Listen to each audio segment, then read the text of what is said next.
তো হ্যালো বন্ধুরা, welcome back to my channel Soma Datta লাইফস্টাইলে তোমাদের অনেক অনেক স্বাগত জানাই। তো আজকে রান্নার ভিডিও নয়, আমি আজকে পাতপেরি খেতে চলে এসেছি একটি পাশের বাড়ির নিমন্ত্রণ বাড়িতে। তো মেনুতে সর্বপ্রথমে দিয়েছিল, দেখো নুন লেবুটা আগেই দিয়েছে, আর এখানে লাল শাক ভাজা আছে।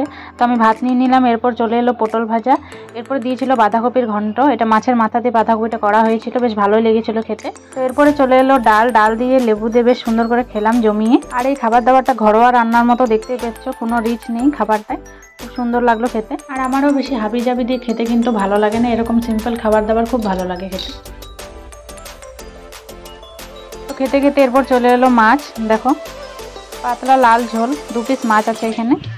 আর এই যে পাশে আমরা সবাই খেতে বসেছি, আমরা 4 জন একসাথে এসেছিলাম। যারা যারা আমার চ্যানেলে নতুন আছেন তারা প্লিজ চ্যানেলটিকে সাবস্ক্রাইব করে দেবেন, আর পাশে থাকা বেল বাটনটি ক্লিক করে দেবেন, যাতে পরবর্তী নোটিফিকেশন আপনাদের কাছে পৌঁছে যায়। ভিডিওটি ভালো লেগে থাকলে অবশ্যই একটি লাইক করবেন। আমি তো ঠিক নিজের মতো খাবার খাচ্ছি, কিন্তু পাশের সবাই কিন্তু মোবাইল ঘাঁটতে ব্যস্ত। এরা খাবার খাবে না, মোবাইল ঘাঁটবে কে জানে। আর একজন ফটো তুলবে না, মুখটাকে ঢেকে রেখেছে।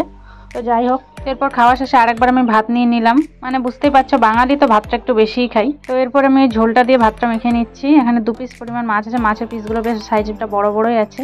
আর কথাতেই আছে মাছে ভাতে বাঙালি, মানে মাছ না হলে কিন্তু মানে পাতটা ঠিক সম্পূর্ণ হয় না, পরিপূর্ণ হয় না, মানে মাছটা হচ্ছে চাই আমাদের। তো শেষ পাতে এবার দিয়ে দিচ্ছে চাটনি। এটা পেঁপের চাটনি ছিল, বেশ খেতে ভালোই লাগছিল।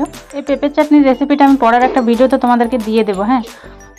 আর এরপর দেখো নলেন গুড়ের, আমি ঠিক উচ্চারণ করতে পারছি না, নলেন গুড়ের রসগোল্লা চলে এলো। এরপর শেষ পাতে পাঁপড় দিয়ে চাটনি দিয়ে কে কে খেতে ভালোবাসো প্লিজ কমেন্ট করে জানিও।